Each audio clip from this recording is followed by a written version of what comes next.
Vamos a hablar, cuando hablamos de materia, casi siempre la gente piensa en los estados, ¿verdad? Ustedes, yo les digo materia y ustedes me dicen los estados de la materia, sólido, líquido, gaseoso y demás. Pues vamos a recordarlo. Dice, una muestra de materia puede ser un gas, un líquido y un sólido. Esas tres formas de materia se denominan los estados de la materia que hemos conocido clásicamente desde que estamos en primaria. ¿Están de acuerdo conmigo o no están de acuerdo conmigo? ¿En primaria estudiaron tres estados de la materia o no? Sí. Sí. Ok. Y antes, les recalco o corrijo algo, en primaria más que nada, ustedes no dieron materia, sino que les hablaban de estados cuando se referían a qué. ¿Quién recuerda eso? Que hablaban de estados, pero no de la materia. ¿Hablaban de estados de qué? Vamos, ¿estados de qué? ¿Sería del agua o no? ¿Quién no recuerda que en realidad se hablaba de estados del agua? Sí, el estado del agua, estado líquido, sólido y gaseoso, porque Sí, cuando se entonces evapora, vuelve a estado gaseoso y los pasos. es correcto. A eso ustedes tenían más o menos, ya tienen ese concepto formado de los estados, pero nunca se les habló de la materia como tal, sino les hablaba de algo en específico, como por ejemplo el agua en estado sólido, que es el hielo, o el agua en estado líquido, o el agua en estado gaseoso, como dijo el compañero, que es que en la formación cuando presentamos evaporación. Entonces ahora vamos a remover esos conceptos de líquido, sólido y gaseoso, no solamente para el agua, sino para la materia. Bueno, entonces la imagen aquí les presenta los tres estados y les recordé eso del agua, hace referencia al agua, pues. Si observamos las moléculas presentes, les puedo decir, recordar y que retomemos H2O, agua, donde H2O, agua. Si observan el dibujo, yo quiero que ustedes vean las bolitas. Hay dos bolitas, una grande de color rojo y otras pequeñas de color gris. ¿Puede decirme alguien las bolitas de color gris? ¿Qué elemento ustedes creen que representan cuando yo les digo H2O?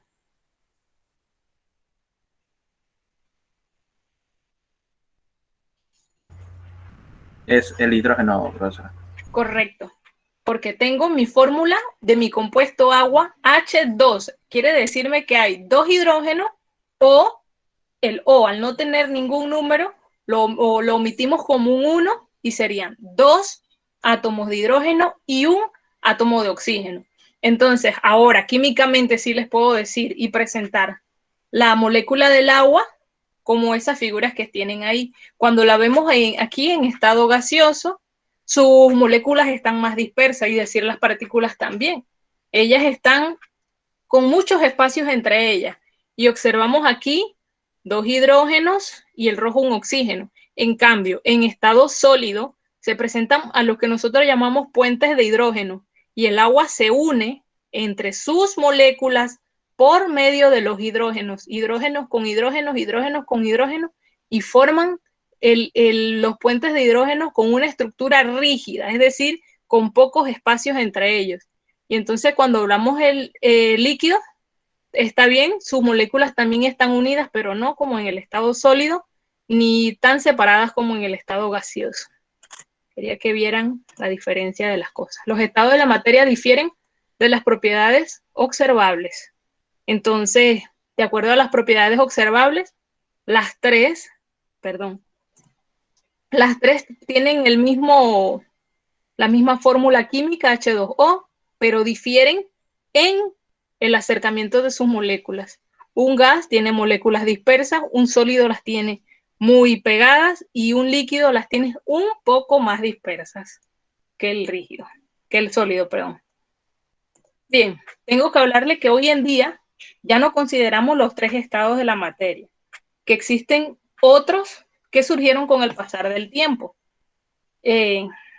Vamos a hablar de las disoluciones. Ustedes ya cuando entren en materia de duodécimo van a ver las disoluciones y van a comprender con mucha más claridad. Hoy les voy a presentar una introducción. Entonces, cuando yo les digo disoluciones, viene de disolver. Son mezclas homogéneas de dos o más sustancias que intervienen en proporciones variables. Bien, cuando yo le digo mezclas homogéneas, una mezcla homogénea es algo que se mezcla y yo no puedo ver a simple vista dos fases. Es decir, les voy a dar el ejemplo más sencillo. Cuando yo mezclo alcohol y agua, mezcla homogénea, no observo fases. Mezcla homogénea, no observo fases. Pero si yo hago una mezcla heterogénea, por ejemplo, aceite y agua, yo observo la capa de aceite que se separa del agua. ¿Ok? Las sustancias que la forma mantienen sus propiedades químicas. La disolución adquiere propiedades físicas propias y distintas a las de los componentes. Vamos a ver. Cloruro de sodio. Ya, chicos, les voy a pedir que de aquí en adelante todos tengan su tabla periódica todas las clases. Si de verdad ustedes quieren aprender, sé que esta modalidad que es un poco difícil, pero tienen que también cooperarme. Vamos a ver. El cloruro de sodio, si ustedes ahorita yo les digo, miren esta imagen, yo les voy a preguntar, ¿qué será? ¿Una materia en estado sólido o en estado líquido? Este es cloruro de sodio, el rojo. Cloruro de sodio. Es una forma de materia en estado sólido o líquido. Observen sus partículas o sus moléculas. ¿Quién me puede decir si está en estado sólido o líquido? Estado sólido. Correcto. Y por tanto, ¿el agua en qué estado estará? Líquido. Correcto, muy bien, está en estado líquido. Tenemos esto contenido en un espacio. El cloruro de sodio es lo que ustedes le conocen como sal común. ¿Oyeron? Que no se les olvide más nunca. Sal de mesa o sal comestible, químicamente NaCl, que es la unión del sodio más el cloro. ¿Quién me dice cómo se escribe químicamente sal?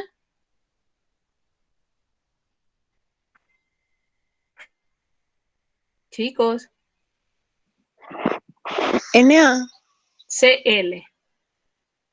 NaCl, cloruro de sodio, es la sal de mesa o sal comestible.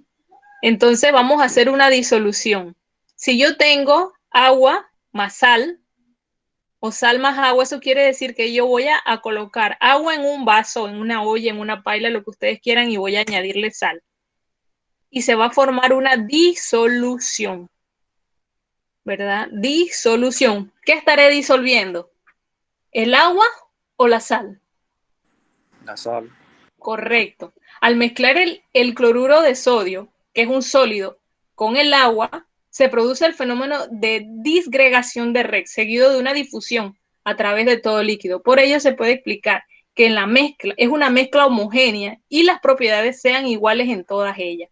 Bien, esto lo vemos a nivel micro, micro, es decir, en algo que yo no puedo observar con mi visión, porque yo, aunque agarre un vaso transparente de agua y le coloque una cucharada de sal, ¿ustedes podrán observar la sal? Claro, ¿cómo se dice? Le añadí la sal y le presenté el revolver, o mezclar, perdón. ¿A dónde estará la sal? Porque ya no la voy a ver. Se diluye. Correcto. Entonces eso es una disolución. La sal va a pasar de estado sólido a ¿qué estado? Líquido. Correcto. Pero va a estar allí siempre. ¿Ok? Hoy por hoy, ustedes ya son capaces de decir y aplicar la ley de conservación de la materia, que dice que la materia no se crea ni se destruye, solo se transforma. Es decir, que va a adquirir con temperaturas diferentes estados. Si yo tengo sal más agua al principio, al final de una reacción voy a seguir teniendo sal más agua. aunque yo haya disuelto o haya mezclado eso, la sal no se va a ir a ningún lado, nada más que va a estar disuelta. Si yo me tomo ese vaso de agua, ¿qué sabrá, chicos? Hola. Salada, profe. Correcto. Muy bien, muy bien. Vamos, tenemos los conceptos bien. Entonces, vamos a hablar también de otro estado de la materia que conocemos, aparte de la disolución, existe el plasma. Muchos lo van a relacionar con eso de los teles. Es un estado de la materia gaseoso, en el que algunos o todos los átomos o moléculas están disociados en forma de iones.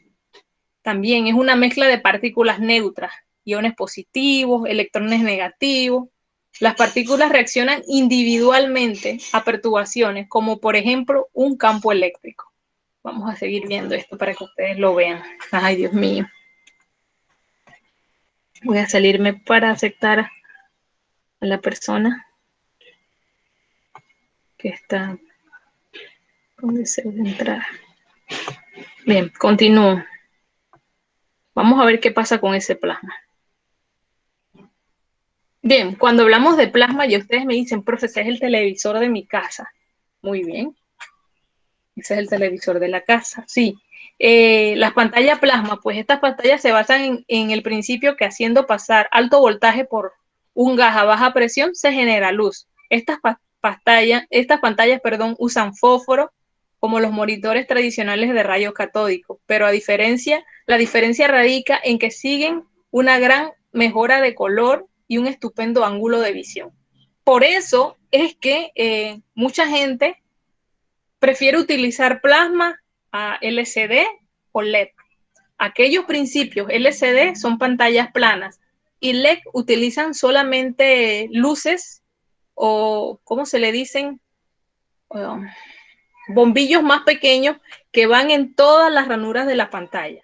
Acá solamente se utiliza un solo monitor que va a pasar la imagen por una, ¿cómo se dice? Un tubo de gas y proyecta mucho mejor la imagen o mejor el ángulo de visión. Entonces, el gas que está dentro de las pantallas plasma es el xenón. Está almacenado en celdas y se convierte en plasma por acción de una corriente eléctrica. Esto produce una luz ultravioleta que incide sobre el fósforo rojo, verde y azul y vuelve a su estado original el fósforo, que es el que emite la luz. Así que ya saben la diferencia entre LCD, LED y plasma. ¿Cuál de todas es la mejor? Ay, Dios mío. Chicos. ¿Perdón? El plasma. Correcto. Es el plasma. Entonces, por eso es que aquellos televisores son mucho más costosos. Ustedes ven, no sé, en las mueblerías, diferentes almacenes, que si ustedes comparan un televisor plasma con un televisor LED, el plasma es mucho más caro. Es por la tecnología que aplica. Al final, cada quien compra el que está a acceso del bolsillo. Pero bueno, para que ustedes entiendan la diferencia. Vamos a ver ahora el LCD, que es un cristal líquido. Poseen dos puntos de función reversible, debido a las débiles fuerzas intermoleculares que mantienen unidas las moléculas. Son excelentes sensores para los cambios de temperatura, presión y campos electromagnéticos. En vez de pasar de sólido a líquido al calentar, pasan por una fase de líquido cristalino intermedia. Y se descubrió por Reinicer, que era el benzoato de colesterilo, y ese compuesto lo trabajaban a 145 y 179 grados Celsius. Básicamente los cristales líquidos son sustancias transparentes, con cualidades propias de líquidos y sólidos. La luz que atraviesa un cristal líquido sigue el alineamiento de las moléculas y al aplicar una carga eléctrica a los cristales se produce un cambio de alineación de las moléculas. Por tanto, en el modo en que la luz pasa a través de ella. El color se consigue añadiendo 3 filtros adicionales de color rojo, verde y azul y con variaciones en el voltaje que se le aplica a los filtros. Bien. En un sistema donde solo haya un estado puede existir varias fases. Vamos a ver por qué. Ya vamos con el ejemplo que yo les di en antes. El agua y el aceite no se mezclan, o sea que son inmiscibles, inmiscibles. Término nuevo, inmiscibles para ustedes. Agua y aceite no se mezclan, o sea que una sustancia inmiscible son aquellas que presentan dos fases.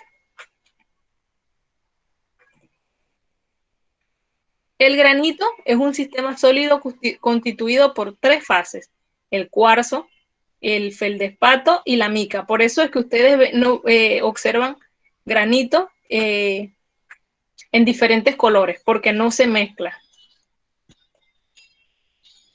Bien, aquí dice, la materia que consta de una fase se denomina homogénea y la que consta de varias se denomina heterogénea. Entonces, concepto nuevo, agua más alcohol, una sola fase, mezcla homogénea. Ensalada de frutas, observo varias fases, mezcla heterogénea. Las mezclas homogéneas, las sustancias puras, las disoluciones, porque ellas son uniformes y contienen composición y propiedades similares. Ahí el ejemplo es el café con leche, chicos. Esa es una mezcla homogénea también, porque si yo le pongo café con leche, leche al café, mi mezcla final va a ser café con leche. Se mezclaron perfectamente. Ahora, en un sistema heterogéneo, también el hielo en contacto con agua, el granito, aceite sobre agua. Vamos a hablarle de la mezcla heterogénea. Bien. La materia se puede separar por medios químicos y hay otras, como las mezclas heterogéneas. Las mezclas homogéneas, perdón, se pueden separar por métodos químicos y las heterogéneas por métodos físicos. Es decir, que ya requiere de, ¿cómo se dice?, de utilización de materiales de laboratorio y demás. Cuando hablamos de materia homogénea, pues ya saben que hablamos de disoluciones. Y métodos químicos sería evaporación, destilación, porque estas son sustancias puras. ¿Y quién serán las sustancias puras? Los elementos y los compuestos. Los elementos son los que ustedes encontrarán en la tabla periódica y los compuestos son la unión de dos o más elementos, como por ejemplo el H2O, que es la unión del hidrógeno con el oxígeno para formar el agua. Y también el cloruro de sodio, que es un compuesto porque tiene sodio y cloro, proviene de los elementos. Entonces, sustancias puras son los elementos y los compuestos. A eso vamos a llamarle materia entonces. Y si hablamos de mezclas, pues existen dos: mezclas homogéneas, mezclas heterogéneas, donde ya ustedes saben, las mezclas heterogéneas son aquellas que se observan dos fases y las mezclas homogéneas son donde solamente observamos una sola fase. Se separan por métodos químicos, como por ejemplo la evaporación, destilación y demás. Aquí les iba a presentar, cuando les quería hablar de los ejemplos de mezclas de separación de mezclas, procesos químicos y procesos físicos. Un proceso físico es donde no se ve involucrado ni cambio de temperatura, ni cambio de color, ni aplicación de una sustancia. El filtrado es un proceso físico, donde simplemente hacemos pasar la sustancia por un papel filtro y, como se dice en la vida cotidiana, colamos, que es filtrar químicamente, solamente es colar. Como por ejemplo si tenemos agua salada o agua con arena, agua con arena, simplemente en un vaso colocamos un papel filtro y le añadimos la disolución o la solución de agua con arena, y obvio que los cristales de arena se van a quedar en el papel filtro y en el vaso se va a ir el contenido del agua. Entonces, cuando hablamos de separaciones químicas, sí tiene que haber ya implicación de aumento de temperatura, aumento de presión y demás. Como por ejemplo, lo que hablamos del del agua y sal, ¿verdad? Se disolvió la sal, pero la sal sigue estando ahí. Yo aquí tengo agua salada. Lo calenté y evaporé a ebullición. Entonces, yo tapo mi sistema, el agua se va a evaporar, ¿verdad? Porque a 100 grados ella va a hacer cambio de estado y se va a evaporar y evaporar y evaporar y evaporar. Y mi sal se va a quedar en estado sólido en estas partículas que ustedes observan en el plan del vaso. ¿Cómo hacemos esto? Por diferencias de temperatura. La sal y el agua no cambian de estado a la misma temperatura. Así que yo voy a mantener este sistema a 100 grados Celsius, que es el punto de ebullición del agua, y el agua se va a ir, se va a ir, se va a ir en forma de vapor, y en mi sistema solamente me quedarán la sal o el cloruro sódico. Entonces, cuando hablamos de destilación, utilizamos ya un kit de destilación que incluye Erlenmeyer, buretas, condensadores, llaves y demás, y tuberías. Y también podemos implicar el calentado. Se van filtrando, por ejemplo, que ustedes quisiesen separar alcohol de agua, que ese es el proceso también que se hace para la preparación del alcohol, carta vieja o secorrerano. Son procesos de destilación donde se va extrayendo de una sustancia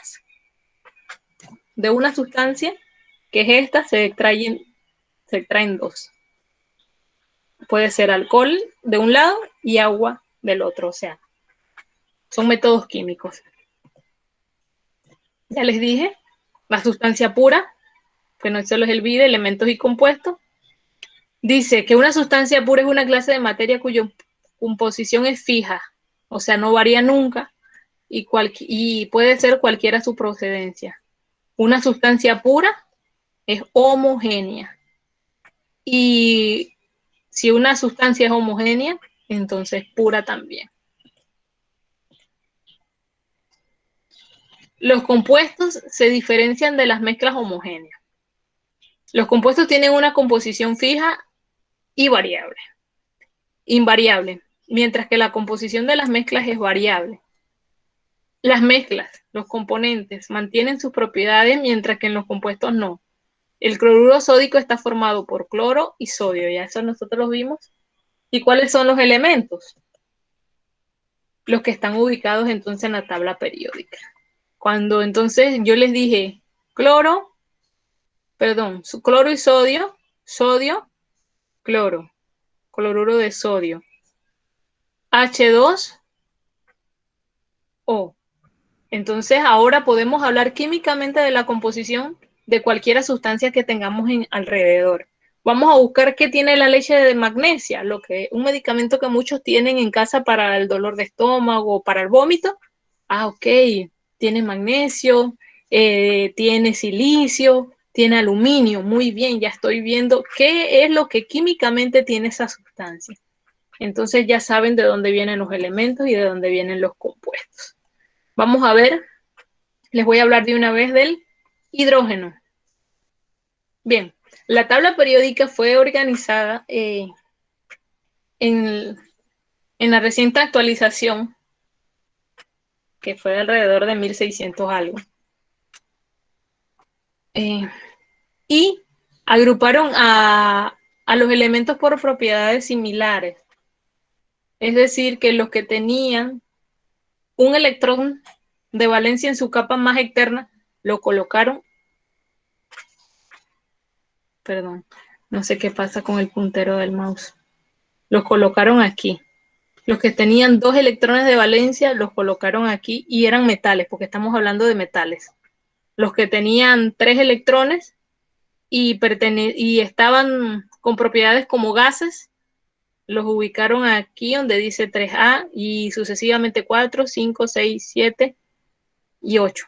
Entonces, cuando hablaron también de metales que eran metales pesados, que fueron conocidos también como metales de transición, agruparon los que tenían, no sé, metales de transición, los metales más pesados, que tenían un solo electrón de valencia, en el grupo 1, 2 y así sucesivamente, ahora el 3 para acá, 4, 5 y 6. Ustedes tienen que ir de todas maneras viendo conmigo las siguientes clases cómo está agrupado esto. Vamos a hablar del hidrógeno. Ya les dije que tiene un electrón. Es el primer elemento de la tabla periódica. Vamos a ver.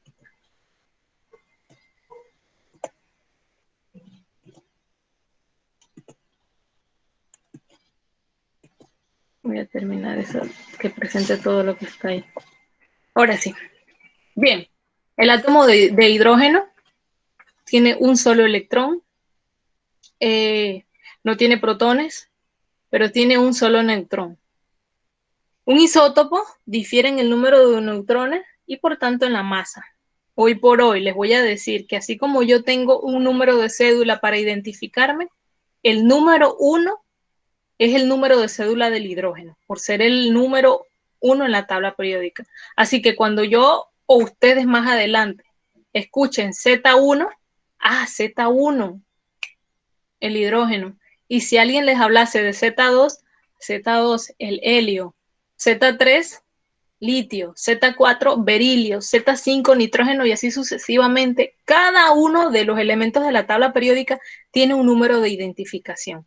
Entonces, cuando hablamos de número o de la nomenclatura Z y les presentan esto que está aquí, ese Z se ubica en la parte de abajo. Aquí está Z, ¿ves? Que quiere decir número atómico. Aquí, Z, ¿ves? Z, número atómico, y arriba se coloca el número másico A, es decir, cuánta cantidad de materia tiene él, o su masa en kilogramos. Lo curioso de esto es que la masa del hidrógeno es 1,0079, así que redondeado solamente se usa el 1, y por ello se escribe así: hidrógeno, número atómico, o Z1, número másico, o A1. ¿Ya? Entonces, si hablamos del oxígeno, pues existe el oxígeno con número de masa. Recuerden que el número de masa es el que está arriba y el número atómico es el que está abajo. Como estos se llaman isótopos, que o sea, difieren el número de neutrones, el número de Z, que es su número atómico, va a ser igual. El oxígeno tiene su número atómico de 8, 6, 7, 6. 6, perdón, sí, 6. Y el hidrógeno tiene su número atómico de 1. Así que, por tanto, solamente se están expresando los números másicos diferentes: 16, 17, 18, 1, 2, 3. Pero regularmente nosotros solamente trabajamos con uno de ellos tres. Y siempre se utiliza el primero.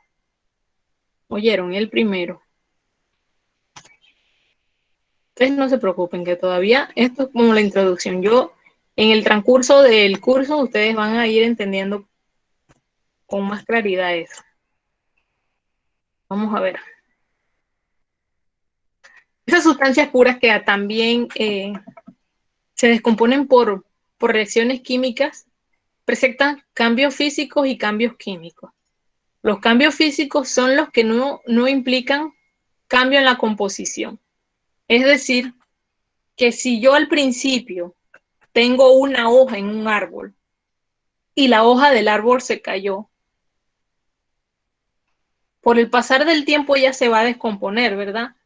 Pero ella sigue siendo hoja. Y se pudre y se vuelve abono o se vuelve tierra, pero sigue siendo una sustancia.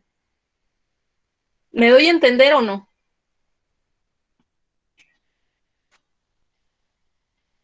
Sí, profe. Bueno, Sí, profe. entonces dentro de los cambios químicos, pues ya sí vemos una transformación. Implicar ya reacciones químicas. Aquí la imagen, ay Dios mío, la imagen me dice que hay 2 moles de magnesio más 2 átomos de oxígeno para producir 2 moles de óxido de magnesio. 2 moles de óxido de magnesio. Magnesio, ustedes saben que es un sólido. Oxígeno, que es un gas. Ellos presentaron una reacción química y se me formaron 2 moles de óxido de magnesio en estado sólido. O sea que el magnesio se me oxidó. Entonces, a esto que vemos aquí se le llama una reacción química.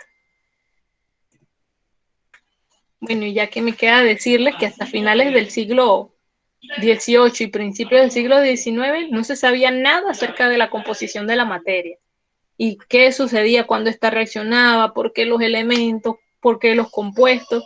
Y fue aquí donde precisamente se empiezan a formular leyes básicas de transformaciones de la materia que finalmente terminan con la teoría atómica de Dalton, que fue quien propuso las primeras leyes de la materia.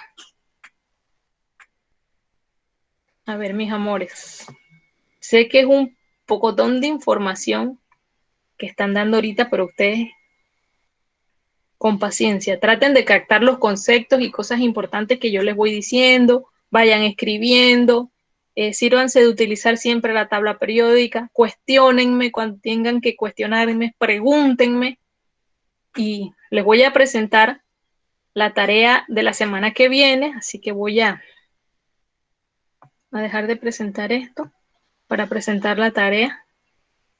Ya quedan unos minutos. ¿Alguien ya estuvo viendo la plataforma?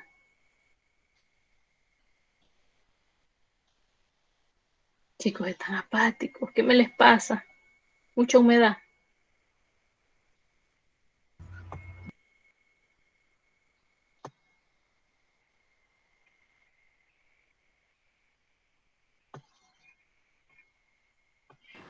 Actividad 5.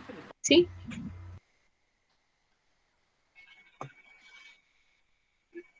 Bien.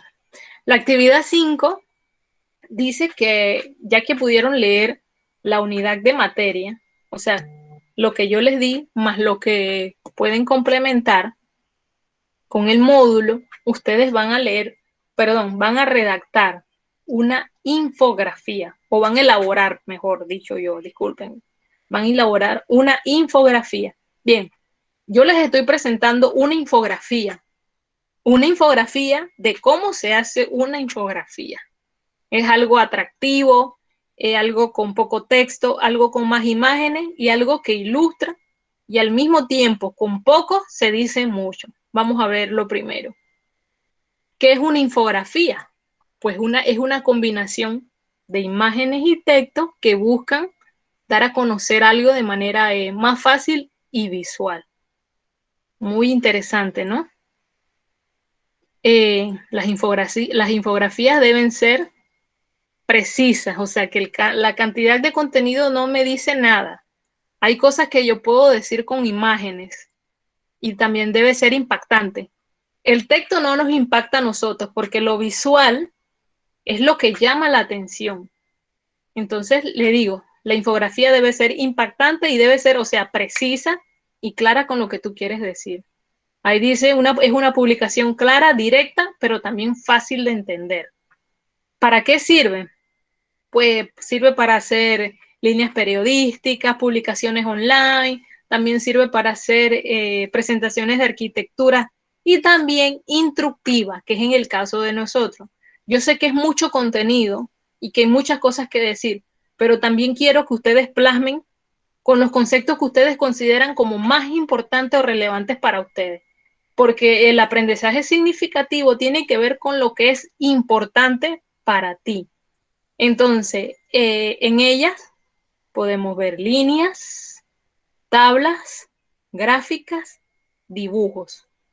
Y también tienen imágenes, acomodo estético, justificación, porque se hace una investigación. Entonces, dado lo que les acabo de presentar, Yo quiero que ustedes me elaboren una infografía para la actividad número 5.